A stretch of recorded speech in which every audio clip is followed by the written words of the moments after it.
e wuppu bojjumaɗi noon jaaha ya yerno e balɗi mbaɗa mi ara ya e balɗi guila subaka ha joni jara courage am heeli courage am heeli eyyi ya tan ya yo courage ma artu ya yerno e balɗi mbaɗa mi ara goggo wi kaw yo walliram sibu Allah e nelaɗo muɗum yo yi nelaɗo mami haalanmo yo yi nelaɗo yo walliram hen sibu Allah buubel mata natti hooladem kaw konko ɓawli reedu konko so joguinomo caabi aljanna wallahi hewata natɓe eyyi joni wallahi hewata natɓe hewa dariɓe damal wallahi ya tan mami haalde makko Tanti, l'argent ne fait pas le bonheur. Tanti, je l'aime.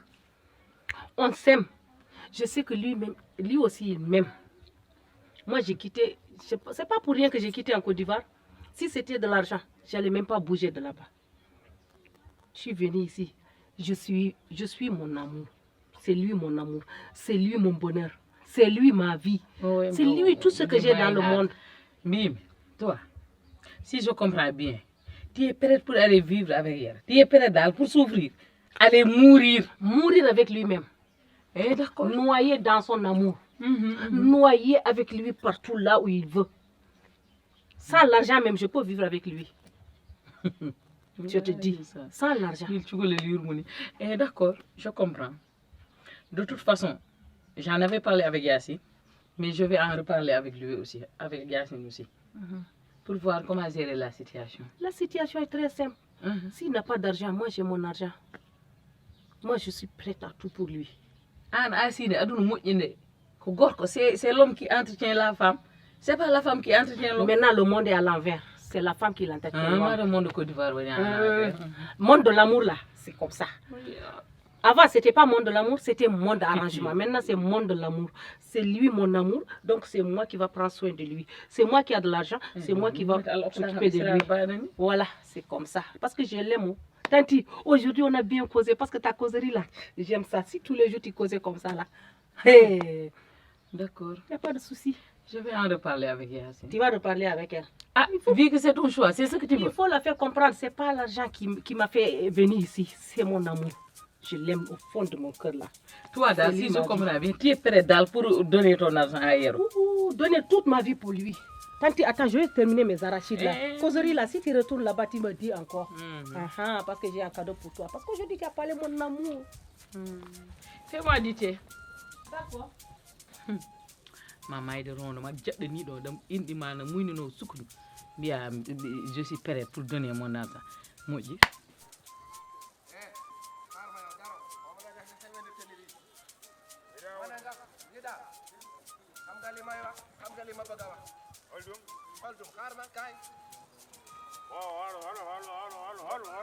yow xam nga lan la ak sa benn teni bi yow ndekete woo yaa gën a doon saay ñëpp di mag nga ne lan merde yow laa war a wax merde yëpp imbécile yi nan la ko nit mën a defee yow xam nga li ma bëgg a wax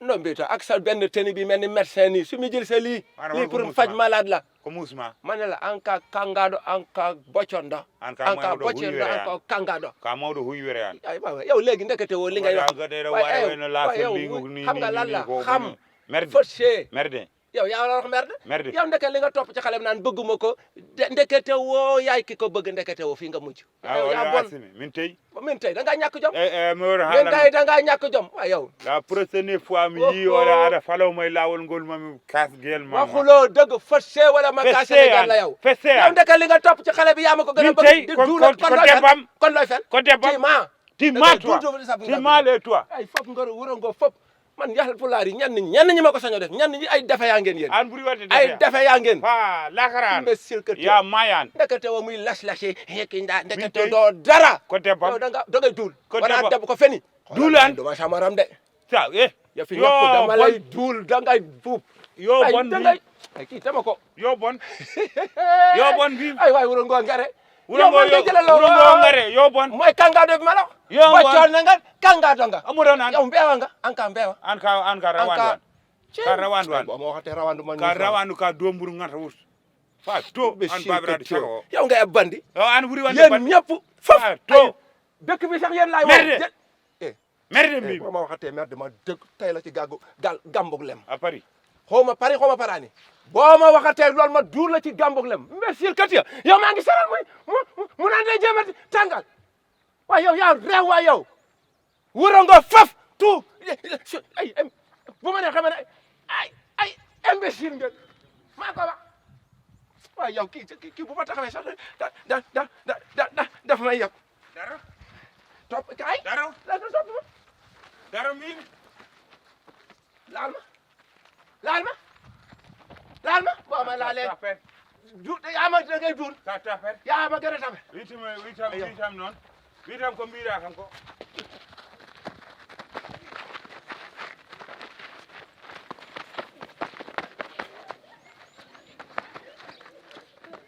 ma witam noon man ngay jéem a kii man ngay gaj may ma man ngay jàpp bàyyi ma ay man ngay gàtt ay bàyyi waay bu kenn natt bàyyi ma góoru tee loxo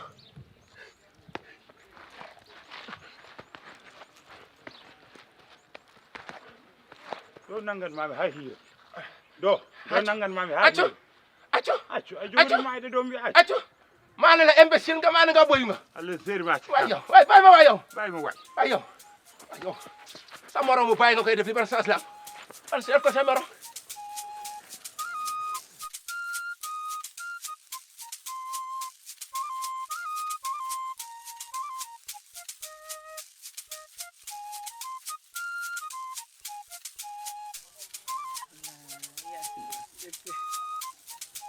debbe ɓe mbi so koyngal leelama hono golle anen enen foɓɓoɓe tampi joom buubaji en lodi ane hoore maɗa andi yimɓe ɓe tampi min ɗo gonmi ɗo allah mone seedi men mi wawa widema tan ko oɗo jour mbayromi ɗanade mi yiɗat ɗanade tan min on no ɗanotoɗa yaasi min ñande wona andani kam a humpa kangara mono bonde ni ɗo ari nde gal ɓe falni kañ ay min joni yero andi no asmi waɗat so yera mata fandima ata mimi anda holno tirata yero ari mata ko damal gallo dannata yero natata miri o o tampani mi tampani ha o natti nade galla mo arata mi yomo yaltu o arata mi yomo yaltu galla mi yaa te joni fati wi ham ko ɓe batti yadude ha Wourossogui an Yasine yadude ha Wourossogui debbo e gorko asmine woni debbo yero woni gorko min pottali mabɓe ɗiɗo mabɓe potta mi nattiɗi famde anda noon holko woni hen miijo ma kono min de mi nattiɗi famde ɓe holko woni hen miijam so wona ko ɓe mbatta ɗo ko haydara holnaki hen onon yaadu nangue hoore kar futuro soɓe posama e nde ɗo holko ɓe jogata haalde an bo fusi kagaɗo ko tawattu Haydara. kamɓe koɓe hagabdi so mi posama haalanema haydara noon mi nani joni asimi wattinoɗomo ko Wourossogui e hôtel Wourossogui ɗi la illa mi nani ko toon nawatamo saabu min hunuko makko nofram ƴeew ñande tan ko ɗanko puntumomi ɗo mbimami an aɗa yaha to asimi o wi e mi yaha omo sonnami tew omo hokkami biso komi ganduɗo ko jogornoɗo konde mbimami e moƴƴi a moƴƴi jarama wallahi sa ɗum o yewtat so Allah ne seedi e joni minen buubel komin lorɓe ala an mata anda Yasine min ɓuuri lot heɗum ɗo mi haalatma Yasine on woni ɓi jalno na arino ñookeya so yere jaggiɗo ɓi jalno no waɗi ɗum reedu min holko kalanmi ƴeew min tan hol mbaɗa neɗɗagal mi iwata e o bebbe Allah ne seedi ka jaɓɓuɗo men ɗemgal min noon ko ɗum ɓurmi hen hulde min de Yasine min kam anda fof miijiɗa hen kono ham joni kam mi haalde baba galle koko wino la haajum ala hen mbimi haajum a wonat hen wonat hen noon kam mbimi han kandi sa wonde ko wayni a jalat hen goya hen Allah siidi joni noon hen jala hen Yasine yimɓe mbaɗat hen tan ko wiyete ko tan doga hen tan koyɗe moƴƴere Allah hande Allah hokki ɗumen sagoji men fof ɓe ndesodiro de ɓe ndesodiro ara hurto ɗo e galle hen Allah no siidi somi dañi ɓama kamɓe ɗiɗo ɓe ndesodiri Allah no siidi Yasine hami dañi min kay ɗum jinmi ko hande so nandiri min mbiɗa wawi waɗande mo yangue jam baba galle ma yaato imam haalde mum ɓe gara hankanti ko waɗeteno waɗi o ara hurto ɗo ɓuuri minen min pofta nden min momi Allah ne kadi pofta wuuro belɗam min o kurko debbo ñande resata ha yalti galla mo min mom mal saabu ko ɓi janan mi wawa yaltindemo gallo Yasine mi wawa fiidemo o mbaɗa wawi ɗum fiide wono foti ni o fiyami haala firta mi mi haalama oto endu ɗum ni teme alam yow ko doole boole Ouais. ana siftara jour ma nga yow min ay Ndaw foglimani, ah? min ci kanam ko mi yetti mur so barka Allah Yes, no yam min ko mi kan min kam en so nandire tawi ane babagal on nandire dum do. Allah sidi janga sonji yo mi uftan mon momi yanginal mo. Oro newna mi anda uften man na murne mi anda ko mumri mi anda ko cewet. babagal salno kono Allah wadi kam mi wawni dum ha jabi joni kam be ballani dum ta ay kanko bubel ay ni réseau artine kanko e hoore makko addi ngodo miijo Hala to. o wi kam so tawi mi wadani a sadi yeri jaban joda o do. wi so yaro resani français o omo arti o perdi yaro makko Wallahi nyande mi fi mo pikka. Kuda.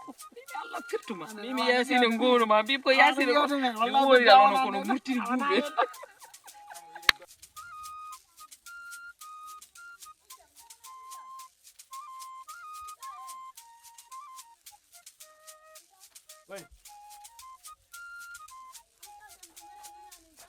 Mino. Ok. Ça va bien? Alhamdulillah. Bien. mawɗum isa Naam. ala ɗo kawranɗami hen e yaro Yaro woni gorko ma o. e An yaro mi yiɗum sara côté garage o. garage holto Garage lawol sara fay pharmacie ogoro mon ton. konko hol yon Mi siko français mo be kalar do. Kalo français o. Ah kam ngoni de. Yaro jawrat. e Non. Yaro kay andru jimi dum do. Ande kay o o français. ƴetti oto walla o ƴettani oto Taw mi ko be jetta moto hoore mum. Te ko yaro dirna men ja. Ande kay vraiment est ce que on la wurso ni be jetti. ko kañum ko konko Ah kanko kay. O hay mo jimiro. Kanyum français o kam gonda. ko konko ɓe ngabbu tan kamɓe ɗiɗo ngabbide oto Kambe dido. moto Kambe dido ngabiti. Hey. o jogori Temi yande mi yi français on fay mo judde. o jogori yande o boore saabu français o ne jogui doole ɓurtude Ah o yanan nak rahmatullah O mon yanata tatinay. boore. Ah bumi woni ka tinnay. Atinay non non atinay. faade holto Ah parce que ka on burma yontede, burma on loro, machallah. ah Wa i. Kunjida. onon goni seydinoji son lelaki wuuro lelaki Ah Ah? lora de no. an o ko ɓuriri kam min ñande fof waɗa jampe sabunde mi ƴetta crémam mi foppo mi ƴetta lati kolonjam mi wisso ha mi uura kala ko ceemet debbo waɗata mbeɗa waɗa mbiya mi tinnaki On jida. no wodanma On jogi tay fina ala ana yi Ah? ay no bada. Ndar.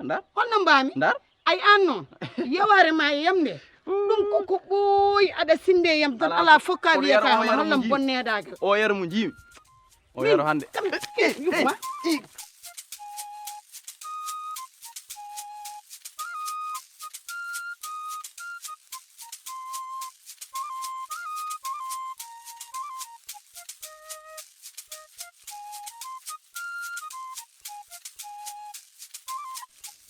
Baba Ablaye. Baba Gal. Ko jam noddirnomi on ɗo. Yalla ɓe jam. Noddirnomi on ɗo ko pour kumal no ƴeewen no lijjitirɗen dewgal yerangal e koɗa mo asmi ko ɗum noddirnomi moɗon ɗo hen sabu asmi hande on kumpa koye responsabilité en wontade ko minen gonti yummum ala ɗo bamum ala ɗo ko ɓi janam ko min wonde mum wadde firti responsabilité mum min joguitade joom gallam ala ɗo ko ɗum noddirnomi moɗon pour ƴeewen no lijjitirɗen ɗum no dewgal ngal yawtinira yimɓe pofto ko ɗum noddirnomi on ɗo fami Tigi tigi. A jaɓi dewgal ngal waɗa. eyi mi jaɓi min kay ala probléme tawde ko ɗum ɓuranimo ko yera wonno cellinoɗo yera jabti joni kono min e baba gallen min kaldina hen ko ɗum tan ɓurani kam dal min kam mi salanoki ni par ce que min kam wonno probléme am tan ko yo yere jaɓ Yo yaro jaɓɓe. eyi mbawi noon yere jaɓi kam Eyo bébé. An min nani haala ma. Pama noon mi haalama gueɗel. Ha ngaɓe tato e wuuro ko probléme. Jogoɗa ɗiɗo ganda hen sa watti goɗɗo wona ko tato. Te wuuro ngo ha ngaɓe hono oɗo façon. Ɗum komi jiɗɗo nata haalaɓe seeɗa. Wona gona e jaam wuuro ene seɗen. Ɗum il faut ganda ɗum no fewi. Ha ngaɓe tato e nder galle holto fayi. Hay wuuro ko probléme sa galle goto ha ngaɓe tato. eyi woto haaldir noon baba Ablaye Ɗo kaldirami. assalamu aleykum. Waaleykum salam. Babagal. hedde ko ɗum woni noddango. Eyi ko ɗum noddinoma Babagal lam. O ko chef de village. min ko bammu soko gorko kaltama hono yero. so tawi noon ko ni woni noddango ngo kala ko pimnomi e dewgal ngal mi hayri. ala annene ha laaƴi ɗum ko haala kadi Babagal oro ya ora haaldirnoom sabu ni no jiɗɗon ɗon lelnirde ɗum ni hunde wonani foti lelorade. haala pular no mbima aɗa dogga ngorondi tawa aɗa mofti boddi on pular jomnami mo. eyi woto kaaldire ay mi hayri eyi Babagal e ɗon mimi haalama woto kaaldire noon min kadi ɗum taganimi noddude on ɗo henene ko yo haala ka yaruni ala min jinmi asmi koye responsabilité yam woni yera koye responsabilité ma woni an woni jinnaɗo yero wadde firti ko haala ka kam ko enen mbaɗi concerné kanko woni joom wuuro ko ɗum noddirmi on ɗo yon ƴewno dewgal ngal yawtonira yimɓe pofto gonode jaam mi wona e jaam a faami ni en gonɗa e jaam ala men gone jaam jaam kam en gonat hen dewgal kam taade nandirama jinmi ko ya wat feere tade ko an woni gorko ko an géré ko fate kuma mbaɗa feere dewgal ngal humira mi humatade bébé malli ɗi jarani addim ɗo ko haalde gonga kadi worti golɓoto wiyam aɗa mofti gorode aɗa doga boddi en ɗi ɗum façon haala ɓoto wiyam aɗa andi ko jinmi haalande ay ɓe gondumi ko mbaɗantinde ɓe ko fawre Allah kadi kala mo Allah fawi hono maɓɓe foti ko jabrude Allah sa jabri fondu so tawi noon a moftat ko moftuɗa ko aɗa haala ɗe janani a anda ko moftuɗa ko moftum in yeroye manel hol ceɓɓorɗo sa rewi wiide manel huruma ma mi warma ɗum woni caɗele ma manel ko kangal ƴeew oto kaaldiri ni min ɗum ɗo ta hani mi noddude on ɗo wona ɗum ɗo tagui mi noddude moon onon kadi oɗon gandi heɗomi haalanma ay ko wona gonga fof gonga ɓuuri ay hono yero en buubele so Allah tottima hono ɓe jabru Allah wallahi wona neɗɗo tottuma ɗum mo suwa mayde tagdaka Allah ne seedi mo suwa lumbo hoto jal jooli so neɗɗo anda ɗum anda hono ɓe holno moftirte holno gondirte an haydara fewani e aduna ma to ko mbimami ko tan wona moftude boddi mum noon ene haala goroɗo janande eyi ɗum fo kam ko woto kaaldide noon ko ha haal juut tan min dal ko noddirno mon ɗo ko Baba Ablaye woni ko kaalami mon ko asmi ko min jogui responsabilité muɗum mballe kam no dewgal ngal ɗo humira oɗo ko ɓi janantade nen wo sinnodire oɗo ɓiɗɗo gorko mi anda ko yaltata hen ɗum ko ɗum noddirnomi on goɗɗum mi noddirani joni hol moftuɗo mboɗi ehe ɗum hol moftuɗo mboɗi hol moftuɗo mboɗi moftu boddi ko an holkono mboɗi Babagal anda boddimandi Babagal min kam ko goroɗo jogui an ko boddi holkono mboɗi anda boddimandi holni mboɗi boddima ko manel manel sella manel ka yer ala an anda hoore ma e dara de o chef village anda hoore ma anda hoore makko mi andinam hoore ma dere ga jooɗo de il faut dal wiide manel kangal jooɗde dar de ala onon i woto kirsi omo jogui ɗay ɗo manel ko kangal fof fayi ɗum an chef village agal ngal ala e mumen kangaɗo ala hen fof kangaɗo hay goto e mabɓe hanga so wonano an noon so wonano an wallahi mbaɗa andi o ko fof ma yimiti Allah no seedi mbaɗa andi Babagal Allahu akbar Babagal o pamina e Baba Ablaye Allah jarama on jarama en kawru galle imam so Allah jaaɓi Babagal do so taw ko dewgal ngal pour so humama yo huro deeƴ walla hoto deeƴ huma ko bima ala nana he Baba woni bébé sonanam yenene makko mbeɗa andi oho galle imam oɗo mballe kam tan daño mbaɗa jokke kam suturɗo o yimɓe mballe kam onon nen wona ɗum noddirno min kam yiɗano ɗum wona jaari ko suko debbo kami jaari ko suko debbo ɗum waɗi kadi jooɗo nde ƴahami aɗa ñagadema ja on jarama Baba jarama ha galle imam arga yeeji fikkalama arga mi finnu wona janjetami noon ko an an noon juumat yettodam nde eyi an jaram jaram mi finnu tan Baba Ablaye dara seeɗa ñafoɗa arga jotto seeɗa mi mbeɗen anen gonɗon ɗo henen on ene duka an aɗan duka mi Agnete jahon to e beddo kadi onon ko responsable uji an ka notable wuro ka chef de village on ko ganduɗon yooɗani hakkude mon onon ɗiɗo min wayi onon gandi so jeccol yeccuno min somi noddi on ha ɗo hen ko ni haala ka wayno mi waɗatano ɗum mbiɗa ñaagui moɗon gacce ɗum ɗo ɗiɗo ɗum koko haala sew ko moƴƴani dal haala sew ko moƴƴani nani yimɓe dogata ko moƴƴere Allah tan dogata koko fate dewgal faami oto teftodire yimɓe gondirta ha ɓurdira haqqillaji nani e ɗum tan jagori mam jotta seeɗa ha baba galle woɗɗo e tan jaaha nden kum kulɗo ala yomi jooɗo haw waɗɗa kumno kulɗo ni i annene min kam maro somi ñaagui mam mari rokka mi jaɓi min somi ñaagui mama rokkata mi jaɓi kono wotomi ha woɗɗo non so waɗa wona ha woɗɗo anni gani ko ha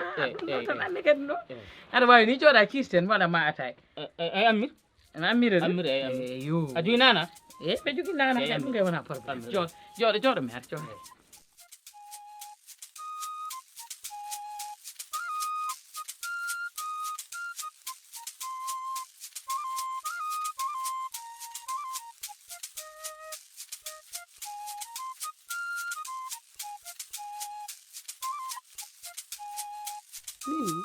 mbaɗam haalde ma gilnane a jabakimi aɗan tan ɗurno kam moi c'est pas ton problème min jam tan addimi ɗo hennen haala meɗen musan noon saabu en pamodirta. Non, si tu parles doucement, je vais comprendre, mais je ne peux pas te répondre en pulaar.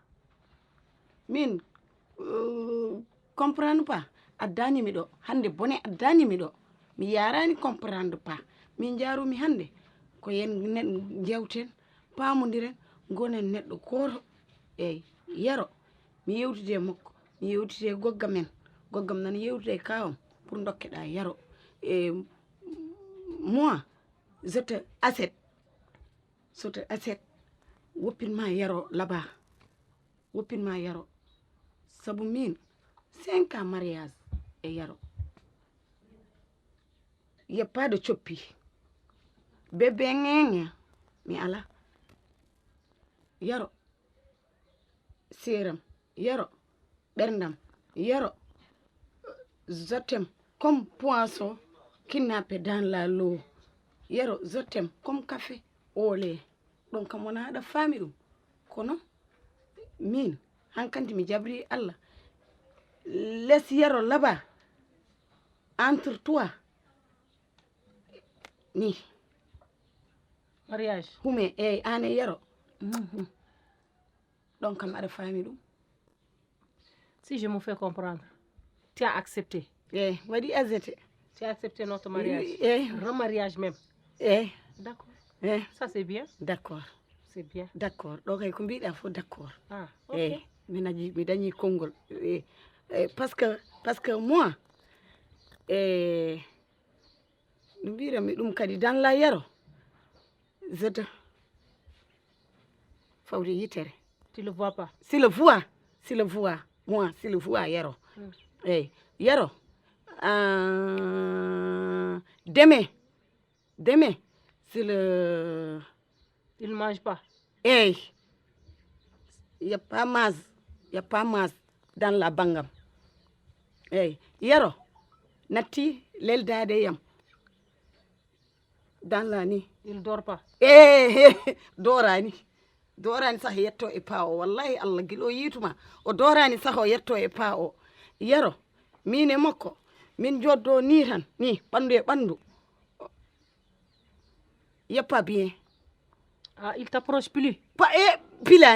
Pilani piluji ko gasi hala batiriji amen mi sarti ham tampi Allah na andi gasi guilo yituma tan joni noon feeram koko boni joni noon datti ala ndaari ala mi waɗi no waɗete nen fof mi ƴeewi peeje fof mi andi dal ponmi tan ko jabde dewgal ma hakkude ma yaro hay so tawi welanimi ko ɗum woni foftaram sabu ko ɗum saboto yaro regarde moi dans la. Il faut qu'il te regarde. Yaro. Ah. Yaro. Somi jaɓi dewgal ngal sidi azet dans marine. Si tu acceptes le mariage. Yaro arta e bangam.